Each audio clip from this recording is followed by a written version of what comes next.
So today we're finishing the block on the New Age, and in a way it's passé, but it's not.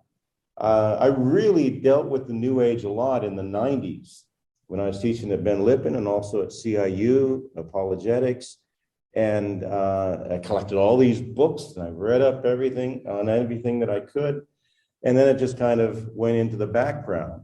It's not in the background. It is at the foundation, and it's being used in many ways. And we want to see how that has penetrated the society and changed the mindset. And we have to be aware of those things. The New Age especially attacks the spiritual area. There are the economic and there are the governmental and all these others, but the New Age has been used by this great reset to attack the spiritual and replace Christianity with a false spirituality. So we need to keep that in mind. But I want to start off with something that will be an inroad to what I want to get to.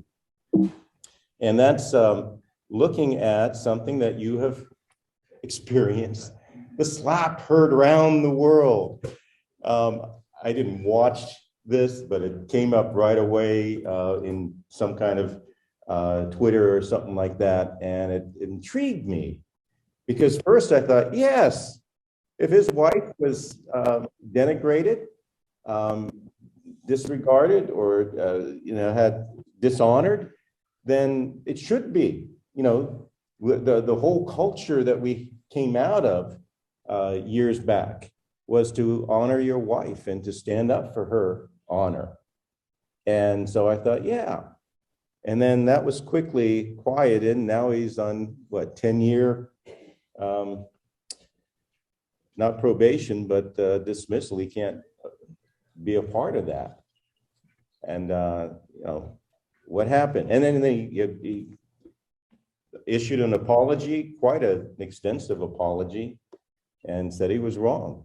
Well, there are other mitigating factors, as we realized that he first laughed at it, and then he realized when he looked at his wife that maybe she didn't like it. So, but there was still something there that drove him. Something in the back of his mind that said, I'm a man and this is my wife and I have to defend her honor, even if she's not surprised by it or taken aback, because she made comments the week before that was something that was not bothering her. Well, one defense that I thought may hold is that by John Boyd, who's a conservative. He defended Will Smith after he slapped comic Chris Rock in a viral moment at the Oscars. This is what he said. I know Will very well and I love him. He's a great man. If anyone insulted my wife, I would be pretty angry too. Now, I would say that he has a good basis because he is, I don't know, is John Boyd a Christian? He's a conservative. I don't know where he stands in Christ. He's not a Christian, but he's very conservative in his views. And so this is something that I would hold to very much. And then we have this. Senator Marsha Blackburn brought up transgender issues in her question and asked Jackson, can you provide a definition for the word woman? Here we have now the new Supreme Court Justice. Quote, can I provide a definition? No, I can't, the judge responded before further explaining. Not in this context, I'm not a biologist. Well, of course, we know why she avoided the question, because we have other things going on, and she didn't want to lay out her hand. She didn't want people to know what was really on her mind. Well, I wonder if we should ask Thomas and see what he would say. The question, though, is why is there so much confusion? Gender issues, all these other things going on, what we should do in trying to honor our wives, and it's just amazing. Well, according to New Age, the answer comes within. So I saw this meme, and I thought this was interesting. Find the goddess inside yourself instead of looking for the God in someone else. Well, first, the goddess inside yourself and the God in someone else. Well, what about the God who is the God of all creation, who is outside of us? This whole idea of what Joshua brought up, the one-ism versus the two-ism, plays very, very instrumentally in this. Well, let's go on to Gaia, Mother Earth, because this is at the core. Who is Gaia? What is Gaia? A spirit goddess that sustains life on Earth. Gaia represents a new form of feminism that seeks to deconstruct male dominance in the world and replace it with a more gentle, loving, and peacemaking worldview. So keep Gaia in mind, because that is at the background of so much that's going on, not only with the New Age, but it's infiltrated many other areas, but it's especially the spiritual area. Part of the goal means that Christianity must be erased, since biblical Christianity counters secular radical feminism. Gaia, remember, is the goddess. The goddess Gaia is being used to try to replace the whole sense of a Christian God, which is usually kind of male-oriented, though God itself is not male or female. We know that. But there's this undertow using the feminism, which has been interesting to watch through the years. This plays into the great reset that is now taking place in our world. So I want to bring that into the picture. I'm giving little pieces right now, and then I'll get to the core of what's going on. The Great Reset. Here is a book, COVID-19, The Great Reset, by Klaus Schwab and Thierry Malloret. But this is what he says. The pandemic represents a rare but narrow window of opportunity to reflect, reimagine, and reset our world. Now, Klaus Schwab wrote another book back in the 90s called The Great Reset, where he was giving the whole blueprint for what is going on today. So this has been out there not only from the 90s, but all the way back to the 20s and the 30s, and when Marxism started infiltrating so much. This is just another platform, but it is the power that will bring this about more than anything else, because this has the power elites and the billionaires behind it. This is what's happening in all the corporations, what's behind the scenes. And now it's not behind the scenes because it is all over the place. But this is a book. And Glenn Beck has written a book called The Great Reset, which counters this and informs a lot of what's going on. But this is what Klaus Schwab has said in the World Economic Forum meeting, June 3rd, 2020. Quote, to achieve a better outcome, the world must act jointly and swiftly to revamp all aspects of our societies and economics, from education to social contracts and working conditions. Every industry, from oil and gas to tech, must be transformed. In short, we need a great reset of capitalism. And that's what he is all about. And another recent book is called Stakeholder Capitalism, where everybody, well, we'll look at that list of what's going on. And there is a New Age link to the Great Reset. So you see the two globes there, and they're joined, they're in unison. The New Age connection to the Great Reset is to provide an alternative religion that will help deconstruct Christianity by providing a counterfeit religion and a counterfeit God, and actually a counterfeit Messiah.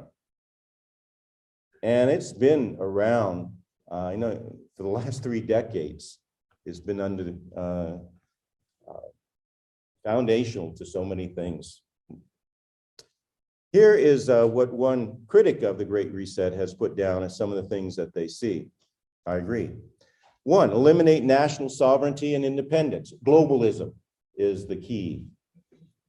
Destroy and replace the free enterprise economic system because it's unfair. Eliminate private property. Oh, yes, because then then everybody can have their own little house. We can, but then what do you do with your own property? What happens to it? Own nothing and be happy? Well, the idea there is that everybody will have enough because we'll pay them and give them enough to live on. But that's another control feature, because if you don't give them the opportunities to advance, then they won't have the power or the inspiration or the desire to do all that they can do. That's not God's way. Abolishing Christianity is key. A cashless society, just think if we have everything digital and we make a mistake and say something that they don't like, oh, I can't use my whatever, my credit card, everything's controlled by the government. And I am homeless and a beggar, just like that. Universal income, they'll take from all of us who have and give to those who do not have. But the big thing that we're looking at here is abolishing Christianity. What's involved in that? Well, I thought this was an interesting cartoon that tells it all, the Great Reset. We're all in this together. So you have Facebook crushing censorship. You have Amazon, or big business, I should say, crushing the small business. You have George Soros there in globalism, stomping on nationalism. And the fourth one is not Fauci, but it's Bill Gates, because Bill Gates has been pushing this whole inoculation thing around the world, causing fear. And that's what some have done with the whole COVID scene, creating fear so that they can get control. The dictatorship of the billionariat. Interesting. We need to take their money and distribute it. Putting every crisis to work for domination. Who said that don't let any crisis go to waste? Yeah, that's what's happening. They're creating the crises, though. As we will see, he and his, this is from a critic, as we will see, he and his accomplices are using the COVID-19 crisis to bypass democratic accountability, to override opposition, to accelerate their agenda, and to oppose it on the rest of humankind against our will in what he terms a great reset. Now, next year in this class, we're going to deal a lot with this great reset, because we need to understand what is going on and how it is anti-biblical, anti-Christian, and really anti-person, anti-humanity. And it goes back to what Joshua has been telling us all along, this one-ism versus two-ism. I mean, Peter Jones was a prophet in bringing this up, 3 decades ago at least? One-ism, all is one. We worship and serve creation as divine. All distinctions must be eliminated. No male, female, no gender issues like that. It's all blurred. Through enlightenment, this is done. We discover that we also are divine. We are God. But two-ism says all is two. We worship and serve the eternal personal creator of all things, who is distinct from his creation, yet through his son, Jesus, he is in loving communion with us. He is God, we are not. We are his children, his heirs. The question then, what does this have to do with Will Smith, Ketanji Brown, and Mr. Thomas? Well, that's why we go back to the Garden of Eden, because this is where it begins. So when the woman saw that the tree was good for food, and that it was a delight to the eyes, and that the tree was to be desired to make one wise, she took of its fruit and ate, and she also gave some to her husband who was with her, and he ate. Genesis 3:6. So the curse came. To the woman he said, I will surely multiply your pain in childbearing. In pain you shall bring forth children. Your desire shall be contrary to your husband, or toward your husband, or for your husband. Different English translations. The Hebrew is more toward, but there's a key as to what it means. But he shall rule over you. Going all the way back to Genesis 3. What does that mean? Well, I want to transition to the root of the problem in some of these things.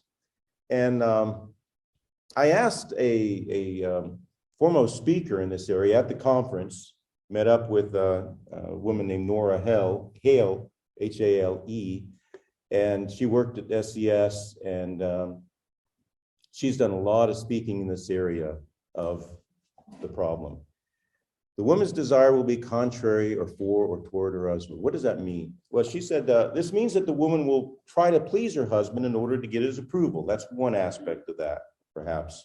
Or it means that the woman wants to have control over her husband and then extend this to all men. And what we see in our society is this overwhelming sea of feminism. And, you know, I want women to do all that they can do because they're great. We have a daughter, and I've always wanted her to excel at whatever she could and to do whatever she wanted to do. So I have nothing against that. But I've seen this feminism take over. Could this explain how our Western culture has become so feminized that women don't know what a woman is? Or they won't tell. That a man would want to be a woman? Mr. Thomas. And that men who remain men no longer know how men should act, Mr. Will Smith. In response, men tend to abdicate their responsibility. This is crucial. Anyway, where does this all come from? Well, I like T.S. Eliot. He's my favorite poet. And this is my favorite picture of him. But he wrote a poem, Hollow Men, and I've just got two little areas from it. Have men become T.S. Eliot's hollow men? He says, we are the hollow men, we are the stuffed men, leaning together, headpiece filled with straw. A little bit later, he says this, shape without form, shade without color, paralyzed force, gesture without motion, and that's our world today. Gesture without motion. We don't, as men, we don't know what to do. We don't know what to say. We don't know how to stand up for what is right and wrong. And yet God has given us as men the duty and the responsibility to lead. So Adam and Eve were banished. God drove out the man, and at the east of the Garden of Eden, he placed the cherubim and a flaming sword that turned every way to guard the way to the tree of life. We've got to get back to the tree of life. He's given us that tree of life through Jesus Christ. We have the way, the path.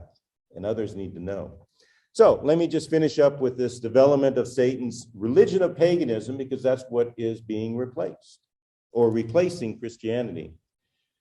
And I want to do it through Erwin Lutzer's 4 spiritual flaws, not laws, but flaws, okay? And it goes back to Genesis 3, 2-4. The woman said to the serpent, we may eat fruit from the trees in the garden, but God did say, you must not eat fruit from the tree that is in the middle of the garden, and you must not touch it, or you will die. Well, what was Satan's response? You will not surely die, the serpent said to the woman, for God knows that when you eat of it, your eyes will be opened. You will be like God, knowing good and evil. That's the same temptation we have today. Lust of the flesh, lust of the eyes, and the pride of life. Satan used the same 3 lies with Jesus when he was trying to tempt him. He's using the same 3 lies with us. That's his plan. And we see it in the Great Reset as well. Okay, so the original lie, you will be like God. In the New Age, the classical name is pantheism. We are all God. And one contemporary expression, human potential movement, that there's so many others. We are all God. So there's no distinction. One-ism. Here it is, one-ism. Another original lie, you surely shall not die. So we see that in reincarnationism. You know that over 20% of those who claim to be Christians believe in reincarnation? Where did they get that idea? Why do they believe that? We keep going around and around and around. The Hindus want to get out of that whole thing. They don't want to be on that wheel of samsara. I call it the wheel of being sorry. So sorry, so sorry, so sorry. Channeling is one of the ways that has been used. Channeling the spirits, the evil spirits. Okay, you will know good and evil. Oh, that's good. Well, that's the relativism that we have in our world today. There are no absolutes, and one contemporary expression is values clarification, but we have obliterated the truth. You don't even know who's speaking truth anymore, and surely not most of the media. And so we have to be careful. And this, your eyes will be opened. You will be enlightened. You can achieve enlightenment by looking within. And that's what transcendental meditation and so many other features put forth today. Well, I'm including a chart of all this, but I want to just go through these briefly. Nature of God, it's the first area. The New Age says God is impersonal, God is a force, God is all that exists. That's pantheism, everything is God. Or panentheism, God is in everything. We are all God.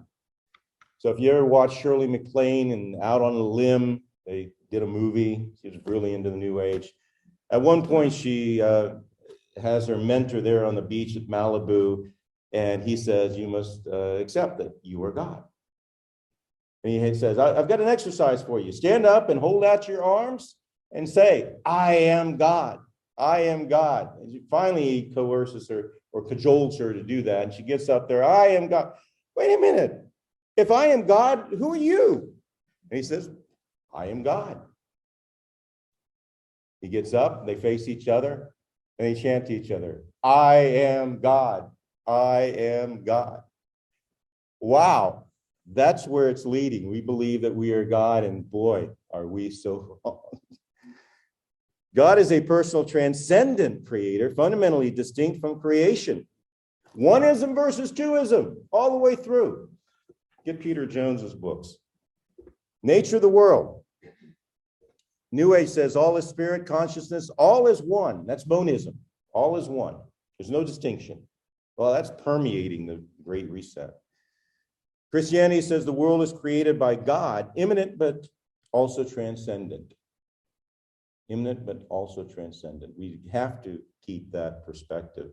Nature of man. New Age says man is an extension of the divine oneness and therefore shares its essential being. Man is God. One-ism again. Christianity, man is made in the image of God, now fallen. Humanity is not an extension of God and does not share God's being. Two-ism. Human problem. New Age, ignorance of true potential that man is God. So you have to explore and find out, oh, you are God too. Christianity says we are alienated from God, and this is brought about by sinful rebellion. That's the whole core. We as humans need to realize that we are sinners to the core, all of us. And we need Christ, because only through Christ is there salvation. Answer the human problem? Well, they don't want to admit it. Humanity needs to be transformed, they say. Each individual needs to actualize his divine nature or merge with the one. But Christianity says humanity needs to be transformed through the renewing work of the Holy Spirit. We need to be transformed by God. We can't transform ourselves. We have to listen and follow. Epistemology, which means how do we know what we know? New Age says man is all things. The truth is within. It needs to be discovered and expressed. So just look within, do yoga, do all these different things. Do mindfulness. Mindfulness is the new transcendental meditation. Then you will learn. Then you will know.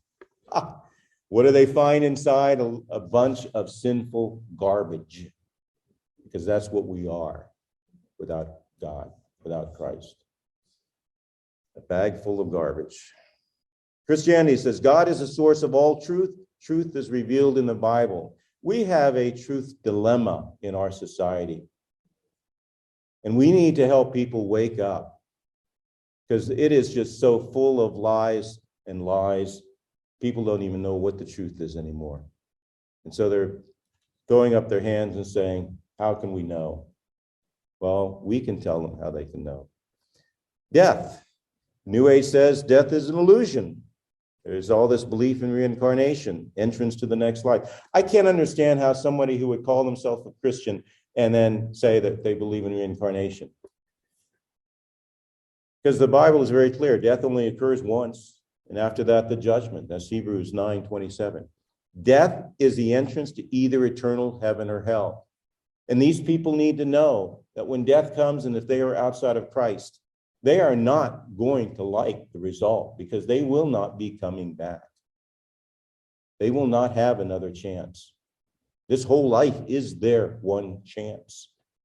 And that is why we have the responsibility to get out there and evangelize, because our family members, our friends, our co-workers. I read an assessment of evangelism. I did a lecture on reaching out to Muslims through programs and proclamation this past Monday. And one of the things that I read was a pastor who put all these steps together. And he said, the greatest reach for Christians today is through their own circle, reaching their family, reaching their friends, reaching their coworkers, reaching those that they have association with. That's the greatest route of church building and evangelism. Okay, view of religion. New Age says all religions point to the one. That's the syncretism. That's the Gaia movement. That's where Gaia fits in to the whole great reset. Christianity says there is only one way to heaven, and that is through Jesus Christ. John 14:6. Christianity is exclusive. It's not wrong to be exclusive. Because if something is right and it is the only way, then they will not get there through any other way. We need to face that as well. And the view of Christ, the New Age says he's just one of many avatars, God-men who manifests the Christ spirit. I wrote a booklet back in the 90s, The Christ of the New Age, and it was fascinating to look at all the New Age features of that, because they were touting it. Even the Lord Maitreya that came out of Ahmadiyyan Islam, Lord Maitreya was going to be the Christ of the New Age. He was going to be everything. He was going to be the Messiah to the Jews, the Imam Mahdi for the Muslims, the Buddha for the Buddhists, the return of Buddha. He was it. Well, for Christianity, the unique God-man, fully God, fully man, is the only Lord and Savior. We know that. So what is our plan? New opportunities. The main reason people are turning to the New Age and to the New Reset is because they do not know the true Christ of Christianity. And the church is not doing its job of proclaiming this Christ. This church needs to do that. And we need to be that spark to get things going. And people are doing that. I mean, the Robolos spent, 35 years doing that? And many others too. And I'm glad to be part of this church, because there are a lot of people who are on board with this. So 3 biblical characteristics, and then we'll be done. The enjoyment of God. What is the chief end of man? We know that. Man's chief end is to glorify God and enjoy him forever. The enjoyment of others. 3 social needs. People need to feel comfortable. They need the acceptance. They need to have a sense of commitment to something that makes sense, that is life-changing, that brings loyalty and stability. People need to feel like they are making a contribution. The sense of satisfaction comes when a person feels needed and wanted. And when they come to church, they need to have these 3 things. They need to be comfortable. They need to see the commitment. They need to feel like they can contribute.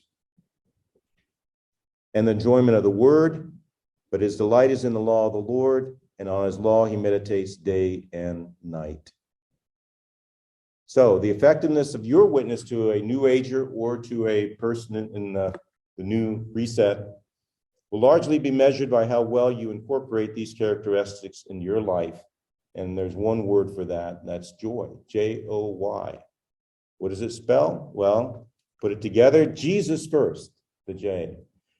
Others second, and yourself third. But we live in a world that only can say Yaj. And what is Yaj? Putting yourself first. Me-ism. I am God. I am the all-important one. Others may come second. They don't even consider Jesus. And they're going to be on the outside. So we need to give them the right understanding. Joy.